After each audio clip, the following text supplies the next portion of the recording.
there are certain nights that split a life cleanly into before and after. For a girl named Margaret Hale, that night came at the age of 11, on a rain-soaked road outside a coaching inn, when her own mother and father climbed into a hired carriage, looked back at her exactly once, and drove away without her. This is the story of what became of that abandoned girl, and of the man she pulled. Half dead, from a ditch 14 years later, never once suspecting that the stranger she had chosen to save with her own 2 hands was the very duke the entire county had learned to fear. Margaret's parents had never been cruel to her in any way the law could name. They had simply, over the course of a difficult decade, come to see her as an expense they could no longer justify. Her father, a failed wool merchant, had accumulated debts he saw no honest way of repaying. Her mother, exhausted by years of scraping by, had grown to view her only daughter less as a child, and more as one more mouth threatening to sink a household already taking on water. When a distant cousin offered to take the couple in, on the unspoken condition that they arrive without the burden of a nearly grown daughter, they accepted without, so far as anyone ever discovered, a single night of hesitation. They left her at the Bell and Anchor coaching inn, told her to wait inside where it was warm, and simply never returned. The innkeeper's wife, a stout practical woman named Mrs. Dunmore, found Margaret sitting on the same bench 3 hours later, still waiting, still believing, with the stubborn faith of a child who has not yet learned the world can do this to a person, that her parents had simply been delayed. They had not been delayed. They were, by that point, some 20 miles distant, and they did not come back. Margaret would carry, for the whole of her life afterward, one particular memory of that night, with a clarity that never dulled with time the exact moment, glimpsed through the inn's rain-streaked window, when her mother had turned in her carriage seat and looked back toward the building where her daughter stood watching. Margaret had raised her hand, certain even then that this was simply a misunderstanding, that her mother's expression would soften, that the carriage would stop. Instead, her mother had turned back around, said something to her father that Margaret was too far away to hear, and the carriage had continued on into the dark without so much as a slowing of its wheels. It was not cruelty delivered in a single blow, Margaret came to understand much later, but cruelty delivered in that one small, deliberate turning away the precise moment a parent decides a child is no longer worth the trouble of looking at.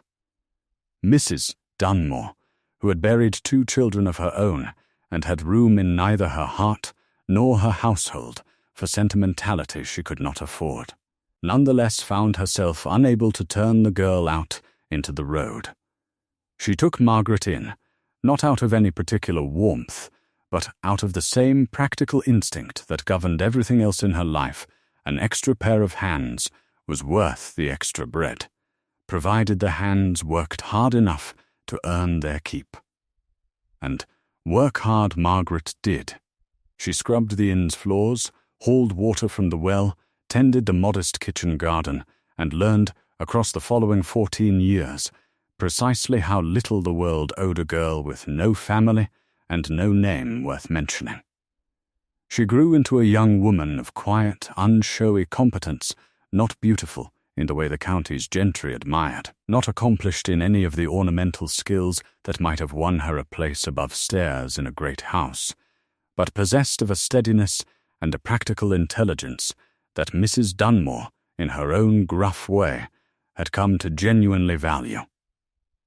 By the time Margaret reached her 25th year, she managed the inn's kitchen almost entirely on her own, kept its accounts more accurately than the innkeeper himself, and had developed, through long necessity, a fair working knowledge of herbs, wound dressing, and the kind of rough country medicine that every innkeeper's household eventually needed when a traveller arrived injured, feverish, or simply too far from a proper physician to wait for one.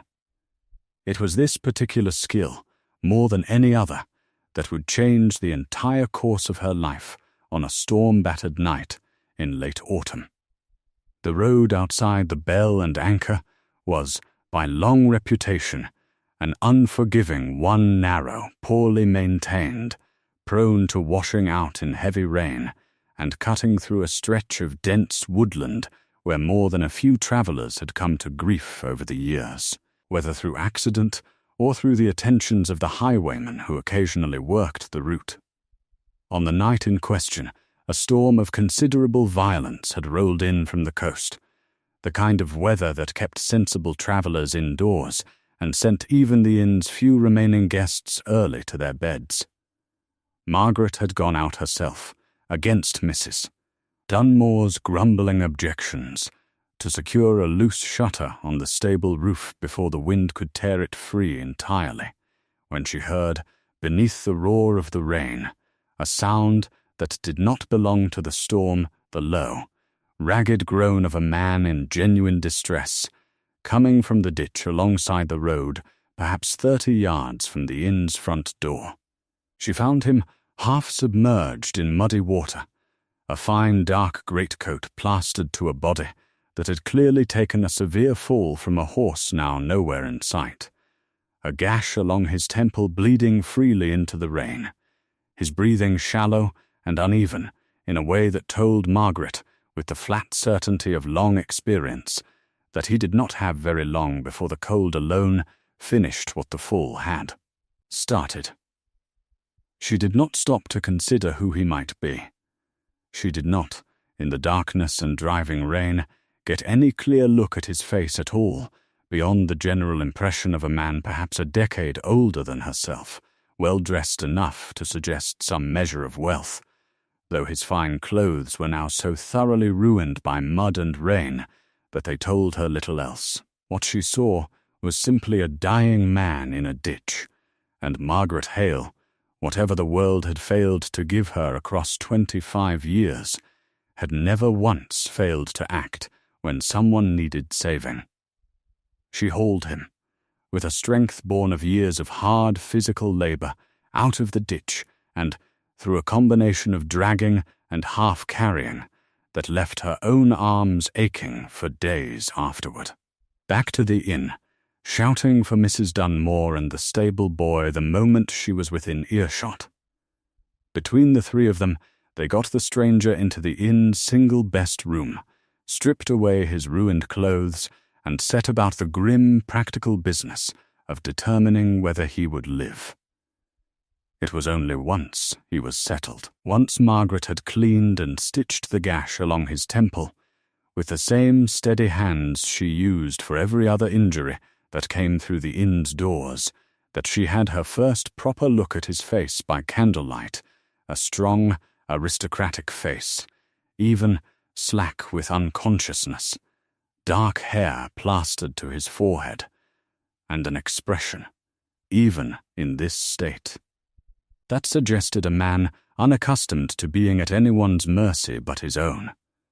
Neither Margaret nor Mrs. Dunmore, in that first exhausted hour, had any notion whatsoever of who he was. He remained unconscious through the better part of 2 days, drifting occasionally into a feverish half-awareness, during which he muttered fragments of sentences that meant nothing to Margaret at the time, names she did not recognize, references to accounts and tenants, and a place called Ravensmoor that she assumed, if she thought of it at all, to be simply the estate of some gentleman of middling importance. She sat with him through both nights, changing the dressing on his wound, coaxing what fluids she could past his lips, doing for a complete stranger exactly what she would have done for any traveller unfortunate enough to be delivered to her door in such a state. It was on the morning of the 3rd day that he finally woke fully, his eyes a striking cold grey that Margaret would later come to know rather too well opening to find her seated beside his bed, a bowl of broth balanced on her knee, her expression carrying the particular weary satisfaction of someone who has successfully willed another human being back from the edge of death through sheer, stubborn effort. "Where?" he managed, his voice a dry rasp. "Am I?" "The Bell and Anchor," Margaret told him, already reaching to help him sit enough to drink. "You took a fall from your horse on the road 2 nights past, in the storm. I found you in the ditch. Your head required stitching, and you've run a fever most of the time since, but I believe the worst of it has passed." He studied her for a long moment, an assessment so direct and unhurried that Margaret felt, for the first time since dragging him from the mud, a flicker of self-consciousness about her plain, work-worn appearance. "You found me," he repeated, as though testing the words for some hidden falseness. "Alone? There was no one else on the road in that weather, sir. Only a fool, or someone with no choice in the matter." Something that might, in a less guarded man, have been the beginning of a smile touched the corner of his mouth before vanishing entirely. "And which?" he asked. "Were you?" Margaret, unaccustomed to being questioned so directly by anyone, least of all a man she had just spent 2 days keeping alive, answered with the same blunt honesty that governed most of her dealings with the world. "I heard a man dying in a ditch, sir. I did not stop to consider which category I fell into before going to help him." It was several days more before Margaret learned, through the visit of a physician summoned from the county town once the roads had cleared enough for travel, precisely whom she had pulled from that ditch. The physician, upon being shown into the sick room, went pale, then bowed so deeply and so immediately that Margaret nearly laughed, assuming for one confused moment that some elaborate joke was being played at her expense. It was no joke. The man in the Bell and Anchor's best room was Julian Ashworth, Duke of Ravensmore, a name that meant considerably more to the physician and to nearly everyone else in 3 counties than it had ever meant to Margaret, whose entire world had for 14 years extended no further than the inn's kitchen garden and its guest ledger. The Duke of Ravensmore's reputation Margaret learned in the days that followed through the physician's careful, half-whispered explanations and Mrs. Dunmore's rather less careful gossip was not a reputation built on kindness. He was known, across the entire region, as a man of cold, exacting cruelty a landlord who evicted tenants for the slightest arrears without a shred of mercy, a magistrate whose sentences were spoken of in the same breath as the county's most feared judges, a master whose own household staff, it was whispered, rarely lasted more than a season before finding employment elsewhere, whatever the wages offered. He had inherited the title young, following the sudden death of his father, and had spent the better part of a decade since building a reputation so thoroughly unforgiving that mothers, it was said, invoked his name to frighten disobedient children into behaving. Margaret, hearing all of this recounted in hushed, cautionary tones, found herself in the peculiar position of having already formed her own opinion of the man before learning what opinion she was supposed to hold, and her own opinion, formed across days of close, unglamorous care, did not entirely match the fearsome reputation now being described to her. She had seen him at his weakest, delirious with fever, utterly stripped of the power and title that apparently governed how the rest of the world approached him. She had seen him wake, disoriented and frightened in a way a man of his reputation surely never permitted himself to be seen, and she had watched him, in the days of his slow recovery, treat her a servant girl, by any measure the world would apply to her, with a wary but genuine courtesy that sat uneasily alongside everything she was now being told about him. He did not command her, he asked. He did not dismiss her opinions on his care, as she understood grand gentlemen were inclined to dismiss the opinions of those beneath them, but listened, occasionally with visible reluctance, when she insisted he was not yet strong enough for some activity he had decided to attempt regardless. "You do not seem to fear me," he observed, some 5 days into his recovery, watching her change the dressing on his temple with the same brisk efficiency she brought to every task.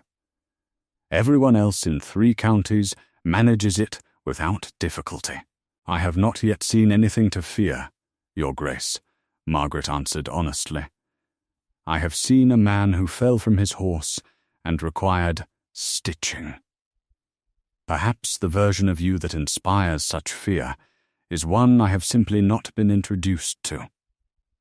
"You may yet be," he said, and there was something in his voice, not quite a warning, not quite regret, that Margaret did not fully understand at the time, though she would come to understand it a great deal better before their story concluded.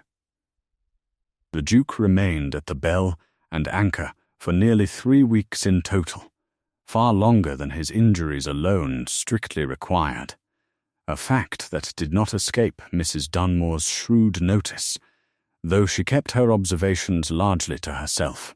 In those 3 weeks, Margaret came to know a man considerably more complicated than the cold tyrant described by the county's whispered gossip, a man who had, she gradually pieced together through fragments of conversation, inherited not only his father's title, but his father's considerable debts, and a network of dependents whose survival rested on decisions he had been forced to make far too young, with far too little guidance, in a world that offered a young duke no shortage of advisers eager to exploit his inexperience for their own gain.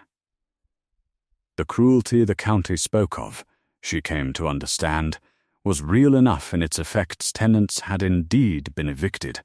Sentences had indeed been harsh, but it was cruelty born, at least in part, of a young man's desperate, clumsy attempt to hold together an inheritance that had nearly collapsed entirely in his father's final years, administered by a man who had learned, through bitter early experience, that any softness shown to those managing his estates was almost immediately exploited by men considerably more calculating than himself. He had built walls, Margaret came to believe, not out of any natural coldness, but out of the accumulated scar tissue of having been taken advantage of, repeatedly and expensively, in the earliest and most vulnerable years of his authority. This was not, she understood even then, any excuse for genuine cruelty to those who could not defend themselves. But it was, perhaps, an explanation, and Margaret, who had spent 14 years being defined by a single night's abandonment that had nothing whatsoever to do with her own character, found herself unusually reluctant to define this man entirely by a reputation that might, like her own reputation as an orphan of no consequence, tell only a fraction of the truth. There was one particular exchange during his second week of recovery that Margaret would return to often in later years as the moment she first began to see the man beneath the reputation clearly. He had woken from an uneasy sleep, feverish still, and had mistaken her, in the candlelit dimness, for someone else entirely calling out a name she did not recognize, his voice cracking with a grief so raw it startled her out of her usual composure. When she gently asked who Thomas was, once his fever had cooled enough for lucid conversation, he had gone very still, and after a long silence, told her that Thomas had been his younger brother, dead of a fever not unlike the one currently working through his own blood, some 12 years past, in this very house, while the physicians their father had grudgingly summoned arrived 2 days too late. To matter.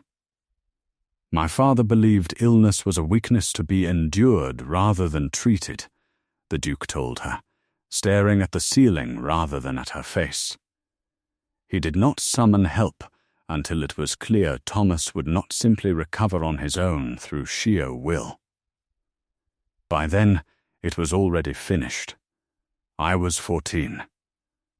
I have never quite forgiven him for it, and I have spent every year since making certain that no one under my protection ever again waits for care they might not survive long enough to receive.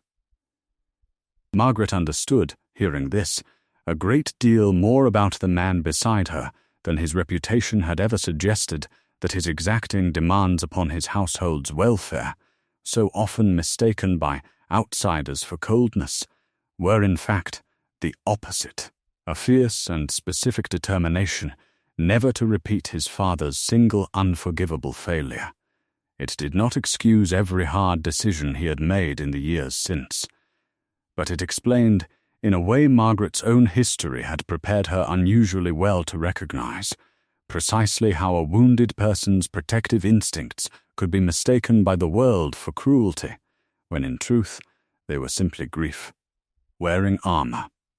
When the Duke finally departed the Bell and Anchor, sufficiently recovered to travel, he did so with a formality that struck Margaret as almost painfully correct, a stiff, proper bow, a purse of coin pressed into Mrs. Dunmore's hands in payment for weeks of board and care, a few careful words of thanks to Margaret herself that acknowledged, in the most measured terms possible, that she had saved his life.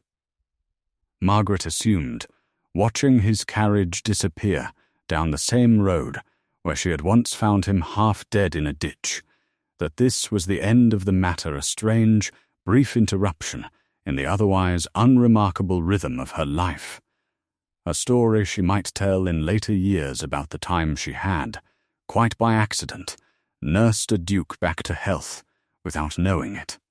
She was wrong. Some 6 weeks after his departure, a carriage bearing the Ravensmore crest arrived at the Bell and Anchor, and Margaret was informed, with considerable ceremony by a footman who seemed faintly baffled by his own errand, that His Grace the Duke of Ravensmore requested the presence of Miss Margaret Hale at Ravensmore Hall, on a matter he wished to discuss with her personally. Mrs. Dunmore, upon hearing this, expressed a range of opinions about what such a summons might portend, none of them entirely flattering to the Duke's intentions, and insisted, with a fierceness that touched Margaret rather more than she let show, on accompanying her for propriety's sake. The two women arrived at Ravensmore Hall, a house considerably grander and colder than anything Margaret had ever set foot inside, full of portraits of stern Ashworth ancestors who seemed, much like the family she had once belonged to, entirely unmoved by the presence of an innkeeper's servant girl in their halls to find the Duke waiting in a formal drawing-room, dressed now in the full, imposing regalia of his station, looking very little like the fevered, vulnerable man Margaret had once spooned broth into. "Miss Hale," he said, with a formality that seemed, to Margaret's practiced eye, to be concealing something considerably less formal underneath, "I find myself in your debt for my life, and I have spent the past several weeks attempting to determine precisely how a man in my position properly repays such a debt to someone who saved him, expecting nothing whatsoever in return. You have already paid Mrs. Dunmore generously for my care, Your Grace," Margaret said. "I require nothing further." "That," the Duke replied, "is precisely the difficulty. Everyone who has ever done anything for me has required something further, Miss Hale. My tenants require leniency they have not earned. My creditors require patience they do not deserve. My own family required, in the end, considerably more than I was able to give, without ruining what remained of the estate entirely. You are, in my experience, an entirely unprecedented category of person, someone who saved my life, and then simply expected nothing at all in return, as though the saving itself were sufficient reason. It was, Your Grace. You were dying. I had the skill to prevent it.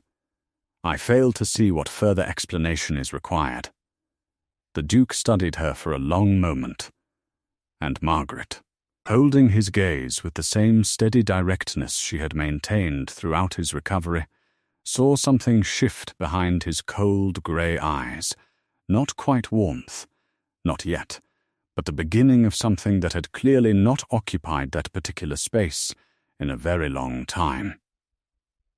"I would like," he said finally, "to offer you a position here, at Ravensmoor Hall, overseeing the household's medical and domestic affairs, a position considerably better compensated than anything available to you at the Bell and Anchor, and one that would, I confess, allow me the opportunity to determine whether the woman who saved my life without asking anything in return might be persuaded to remain in my acquaintance a while longer." Margaret, no fool despite her humble circumstances, understood perfectly well what lay beneath this carefully formal offer, and she did not accept it immediately, nor easily.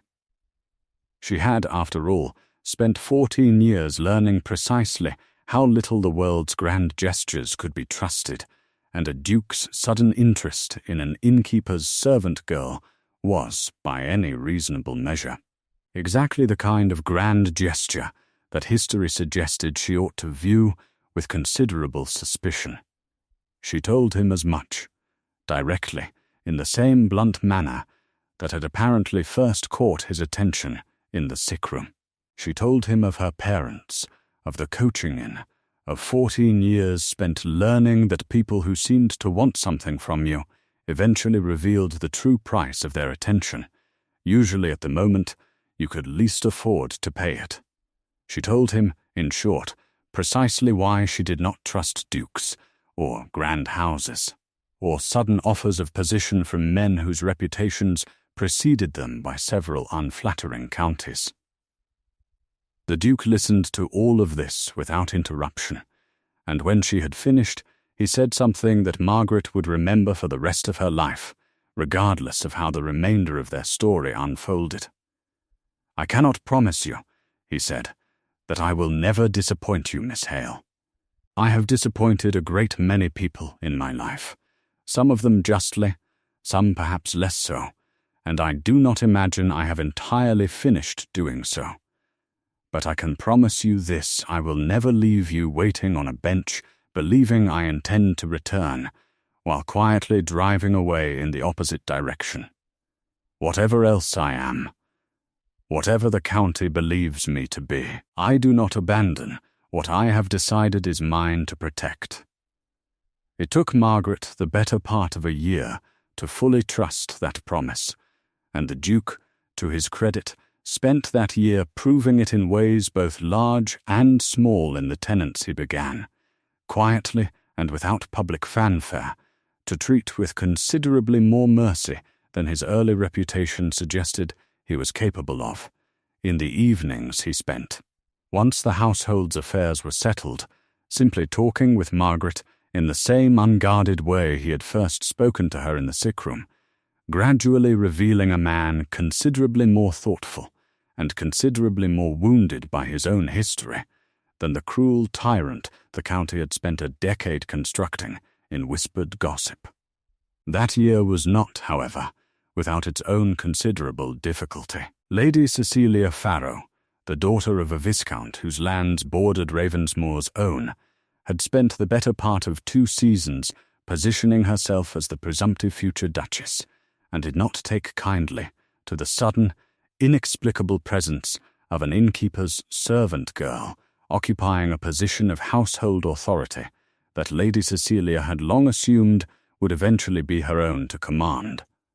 She arrived at Ravensmoor Hall with increasing frequency during that year, ostensibly to call upon the Duke's aunt, who served as nominal chaperone to the household, but in practice to remind Margaret, through a series of carefully polite but unmistakably cutting remarks, of precisely how far beneath the Duke's proper station she remained.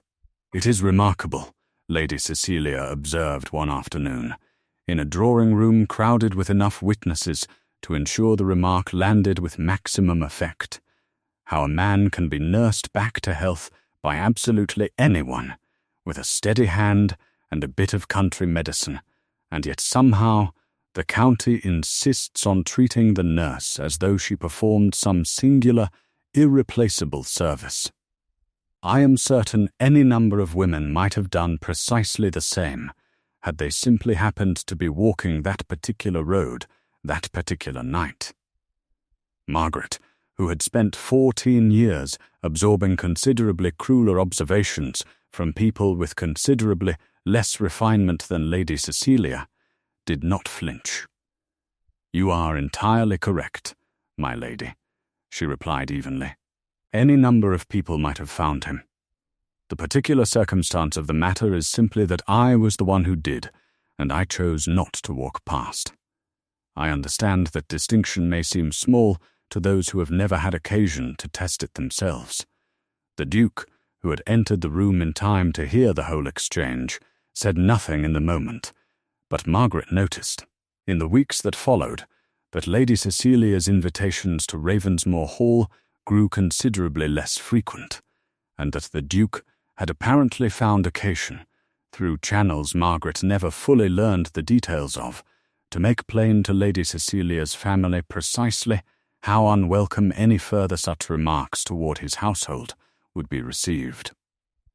Their courtship, when it finally became something the household could no longer politely ignore, scandalized precisely the segment of county society that had always assumed a duke's eventual marriage would elevate some appropriately titled young lady rather than an innkeeper's servant girl of no family whatsoever. The Duke, by that point thoroughly unconcerned with what such society made of his choices, married Margaret Hale in a ceremony considerably smaller and considerably warmer than the grand society weddings his rank might have commanded, in the very drawing-room where he had first offered her a position she had been wise enough to question before finally accepting. The wedding itself drew a smaller crowd than county tradition typically demanded for a ducal marriage, though those who did attend included, to the considerable surprise of the gathered gentry, nearly the entire staff of the Bell and Anchor, Mrs. Dunmore chief among them, seated in the front pew in a place of honour the Duke had specifically insisted upon over the quiet objections of his own family's more traditionally minded relations. Mrs. Dunmore wept through the entire ceremony, loudly enough that several of the more properly restrained noble guests exchanged uncomfortable glances, though Margaret, catching her old employer's eye from the altar, found she did not care in the slightest what the assembled gentry made of it. The woman who had taken in an abandoned 11-year-old without any obligation to do so had more right to weep at this wedding than any titled guest in the room. There remained, even after the marriage was formalized, a certain segment of society that never fully accepted Margaret's elevation, and she learned, across the years that followed, to hold their opinions with the same steady indifference she had once held her parents' abandonment as a fact about them, rather than a judgment upon herself. The Duke, for his part, made plain often enough, in ways both public and private, that any slight offered to his wife would be considered a slight offered to himself directly, and the county, whatever its private reservations, learned quickly enough that the Duke of Ravensmoor's reputation for exacting consequences had not softened in the slightest where his wife's dignity was concerned. It had simply, for the first time in a decade, found a purpose Margaret herself could wholeheartedly approve of. Margaret Ashworth, Duchess of Ravensmoor, spent the remainder of her years doing precisely what she had always done, simply on a considerably grander scale tending to those who needed tending, whether tenant or servant, or, on more than one memorable occasion, a traveller found in distress along the very road where her own life had once been quietly discarded by two people who had decided she was not worth the trouble of keeping. She never did learn what became of her parents, and in later years, she found she had stopped wondering. The family she had been abandoned by, she came to understand, had never been the family that mattered. The family that mattered was the one built, quite by accident, on a storm-soaked night, when a girl who had once been left behind chose, without hesitation, to save a dying stranger rather than walk past him, never once suspecting that the man she pulled from that ditch would spend the rest of his life proving, in every way, a cold-guarded duke knew how. But he had no intention of ever leaving her waiting on a bench again. If there is a lesson in Margaret Hale's story, it is perhaps this, that the people who abandon us rarely define who we are capable of becoming, and that the smallest, most unglamorous acts of decency, offered without any expectation of reward, have an uncanny way of returning to us in forms we could never have predicted. Margaret saved a stranger's life expecting nothing in return, and in doing so she built, from the wreckage of one family's cruelty, an entirely new one built on the exact opposite principle, the simple, stubborn refusal to ever again leave someone she loved, waiting alone in the rain. If this story moved you, if you found yourself hoping, right alongside Margaret, that this time, finally, someone would choose to stay, let us know in the comments which moment struck you hardest. Don't forget to like this video, share it with someone who believes kindness always finds its way back, and subscribe to Hidden Ballrooms for a brand new tale of forgotten love, hidden strength, and timeless resilience every single week. See you in the next story.